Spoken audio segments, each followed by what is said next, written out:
Welcome back once again. आज का हमारा टॉपिक है इनहेरिटेंस। तो इनहेरिटेंस के ऊपर क्लास 12 के अंदर लगभग 4 मार्क्स का क्वेश्चन पूछा जाता है। तो उस क्वेश्चन की एक्सरसाइज करने से पहले इनहेरिटेंस के बारे में मैं आपको जनरल आइडिया देना चाहता हूं। तो चलिए शुरू करते हैं। Inheritance Inheritance is the process of creating new classes called derived classes or subclasses or child classes. The existing classes often called base classes or superclasses or parent classes. तो कहने का मतलब यह है कि इनहेरिटेंस है वो पहले से बनी हुई क्लासेस के आधार पर नई क्लासेस बनाने का हमारा काम है सी प्लस प्लस के अंदर या किसी भी ऑब्जेक्ट ओरिएंटेड प्रोग्रामिंग लैंग्वेज के अंदर। जिस क्लास से हम नई क्लास बनाते हैं उन्हें बेस क्लास या पेरेंट क्लास या सुपर क्लास, और जो नई क्लासेस बनती है उनको डिराइव्ड क्लास या चाइल्ड क्लास के नाम से हम जानते हैं।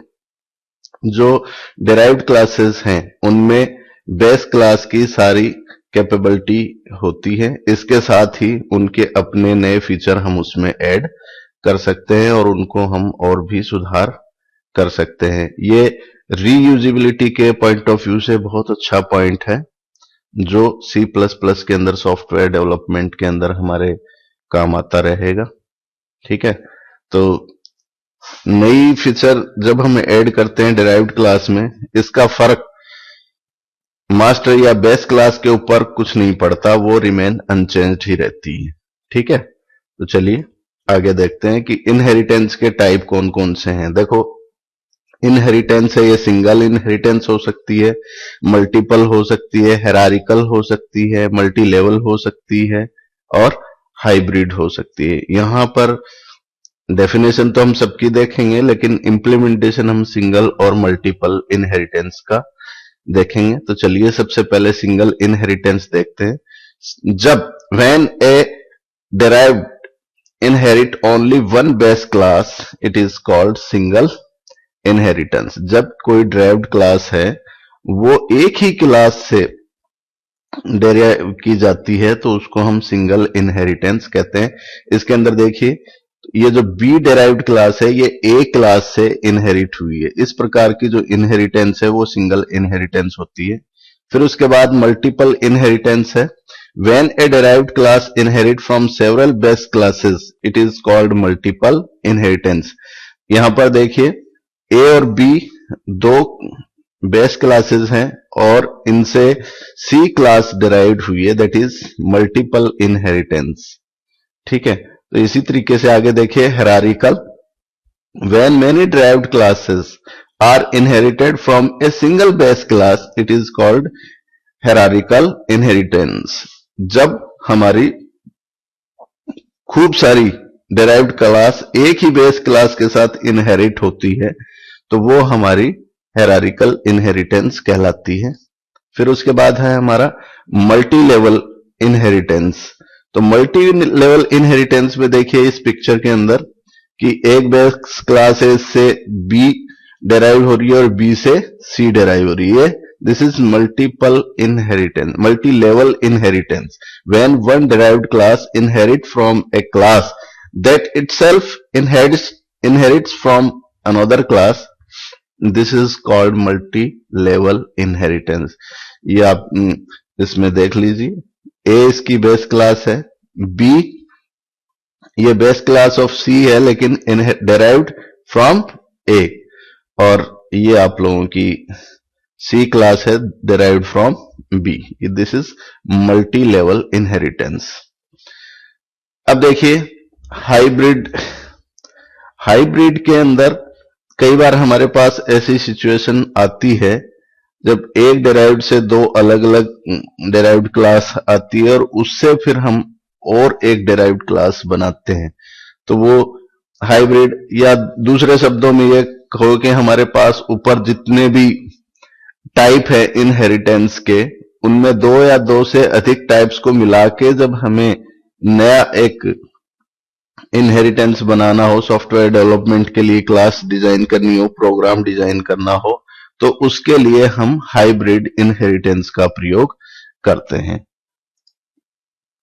अब देखिए सी प्लस प्लस के अंदर इसका इम्प्लीमेंटेशन कि क्लास किस तरह से हम डिराइव करते हैं। सबसे पहले हम लिखेंगे क्लास, क्लास के बाद डिराइव क्लास का नेम, फिर टाइप और फिर बेस क्लास का नेम, और जैसा कि हम क्लास डिजाइन करते हैं बाकी इसके मेंबर ऑफ डिराइव्ड क्लास के नाम आ जाएंगे।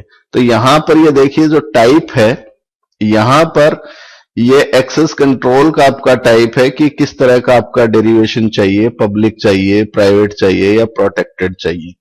देखिए इसका एग्जांपल देखिए, क्लास रेक्ट, ये रेक्ट क्लास है, रेक्टेंगल एक क्लास है और इसके मेंबर है आपके लेंथ और विड्थ, ठीक है। फिर इसका हमने एक इस साइड में देखिए डिराइव्ड क्लास लिए रूम, और इसके प्रोटेक्टेड जो मेंबर हैं रेक्टेंगल के वो लेंथ और विड्थ दिए हमने इसमें इनहेरिट किए हैं, और इसमें नया एक फीचर जोड़ा है दैट इज हाइट, ठीक है। तो ये इस तरह से आप इसको क्लास डिराइव कर सकते हो।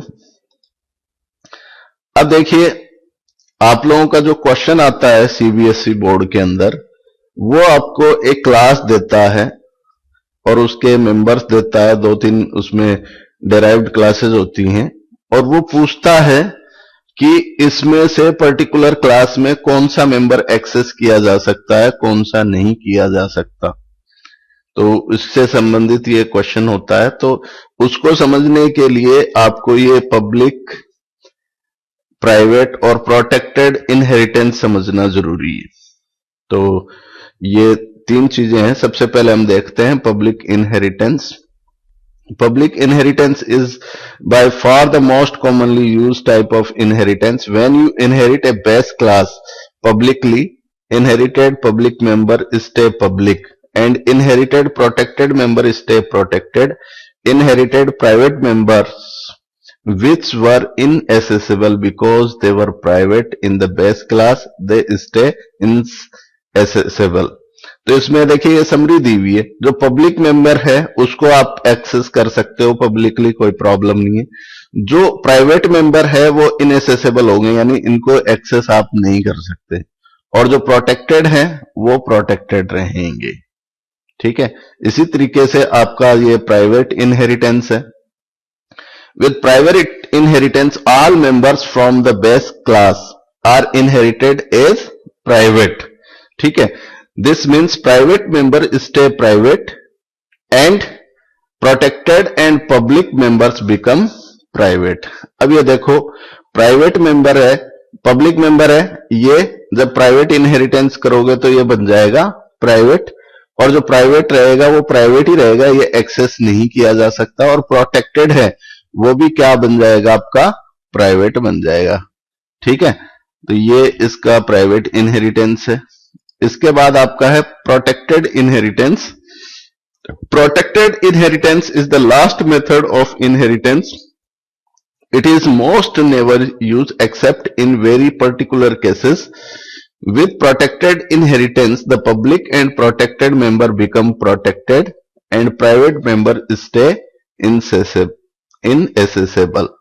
ठीक है, तो इसमें आप देखिए ये समरी इसकी बनाई हुई है। इसमें जो पब्लिक मेंबर है और प्रोटेक्टेड मेंबर है ये प्रोटेक्टेड हैं, और प्राइवेट वही आपके इनएसेसेबल रहेंगे। तो ये तीनों टेबल इसमें आपको बनाई है, ये क्वेश्चन करते समय आपने दिमाग में रखनी है, और उसके हिसाब से उस क्वेश्चन का आंसर देना है कि कौन सा इसके अंदर मेंबर एक्सेसिबल होगा, कौन सा नहीं होगा।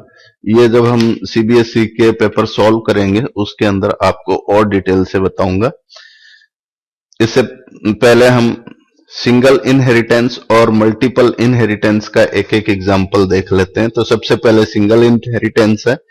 ये देखिए एक हमने क्लास ली स्टूडेंट, इस क्लास, ये हमारी बेस क्लास है, इसमें हमने रोल नंबर और नेम ये 2 आपके मेंबर लिए हैं, और गेट ये आपका पब्लिक का मेंबर फंक्शन हुआ है, ठीक है। तो इसी तरीके से देखिए ये आपकी मार्क्स है, इसके अंदर डेरिवेशन जो है वो पब्लिक का स्टूडेंट यानी स्टूडेंट बेस क्लास का पब्लिक लिया है और इसके डेटा मेंबर आपके S1 S2 S3 यानी सब्जेक्ट 1 सब्जेक्ट 2 सब्जेक्ट 3 टोटल और फ्लोट परसेंटेज। और इसके अंदर मेंबर फंक्शन के अंदर 3 है, इसमें गेट 1 जो स्टूडेंट के मार्क्स रीड करेगा और कैलकुलेट के अंदर टोटल और परसेंटेज कैलकुलेट करेगा और डिस्प्ले के अंदर रोल नंबर नेम टोटल और परसेंटेज को डिस्प्ले करेगा। चलिए आगे देखते हैं। ये आपका मेन फंक्शन है। मार्क्स एक डिराइव्ड क्लास जो हमारी है, इस मार्क्स का एम ऑब्जेक्ट हमने क्रिएट किया। तो इसमें देखिए एम डॉट गेट, तो ये जो गेट आपका जो फंक्शन है ये आप लोगों का स्टूडेंट क्लास का है। गेट 1 जो फंक्शन है ये आप लोगों का मार्क्स क्लास का है, कैलकुलेट भी मार्क्स क्लास का है और डिस्प्ले भी मार्क्स क्लास का है। तो इससे ये आप लोगों को पता चला कि हम स्टूडेंट क्लास की जो प्रॉपर्टी है वो हम इसके अंदर रीड की मतलब ऐसी की ऐसी डिराइव किए हैं और उससे नए एक्सटेंशन के रूप में हमने मार्क्स लिया है। इस प्रोग्राम को मैं आपको करके दिखाता हूं C++ के अंदर, ठीक है। तो चलिए C++ चलाते हैं हम।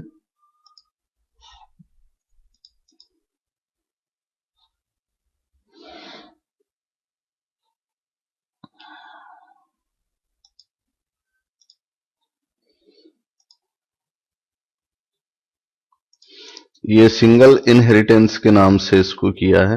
ये देखिए प्रोग्राम वही है सेम जो मैंने आप लोगों को बताया है, इसमें कोई फुल स्टॉप और कोमा का भी अंतर नहीं है। पहले मैंने इसको इंप्लीमेंट करके रन किया, उसके बाद आप लोगों को स्लाइड शो में दिखाया है। ये देखिए इसको रन करते हैं। रोल नंबर सपोज 1, नेम ये लीजिए।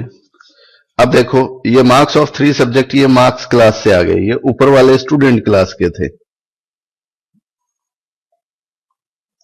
ये 3 सब्जेक्ट के मार्क्स। तो ये देखिए अब दोनों क्लासेस के फंक्शंस के जो वेरिएबल थे हमारे, जो मेंबर थे डेटा मेंबर, उनको मिला के आपका ये रिजल्ट बना है। दैट मीन्स ये सिंगल इनहेरिटेंस का आपका एग्जाम्पल है। ओके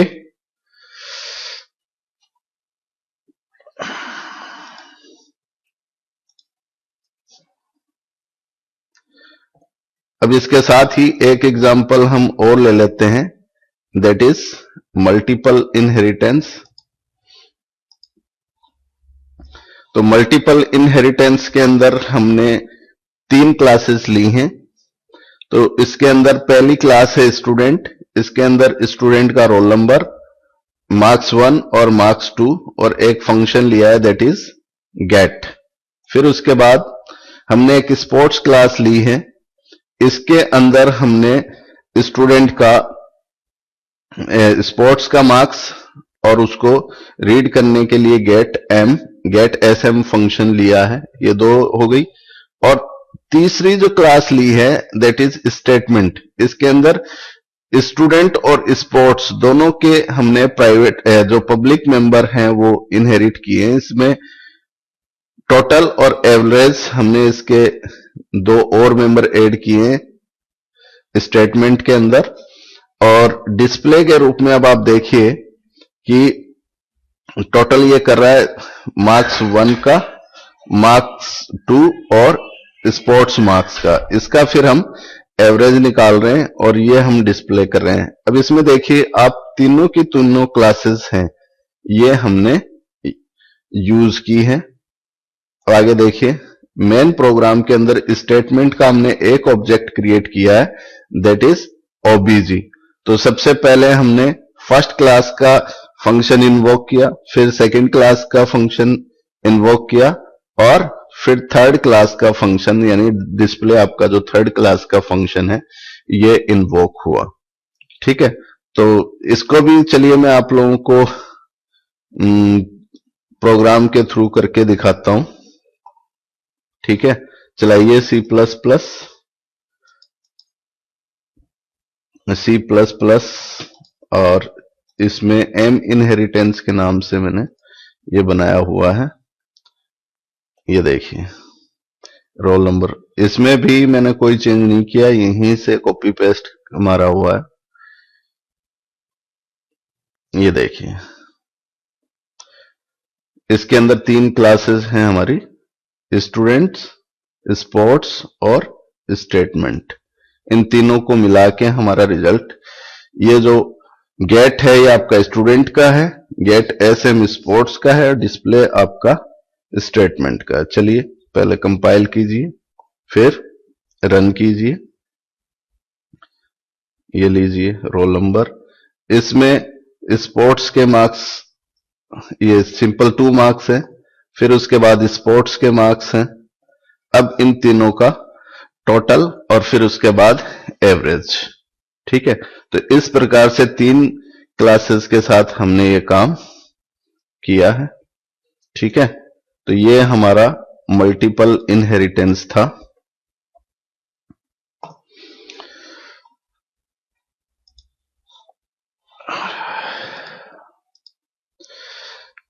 उम्मीद करता हूं कि ये वीडियो लेक्चर आपके लिए लाभदायक रहेगा, और इसके बारे में अगर आपको कोई सजेशन देने हो तो ये एड्रेस, ईमेल एड्रेस लिखा हुआ है umaydali1976@gmail.com। अगर ये वीडियो आपको अच्छा लगा तो इसको प्लीज लाइक कीजिए, शेयर कीजिए, सब्सक्राइब कीजिए। Best of luck for your examination. Thank you very much.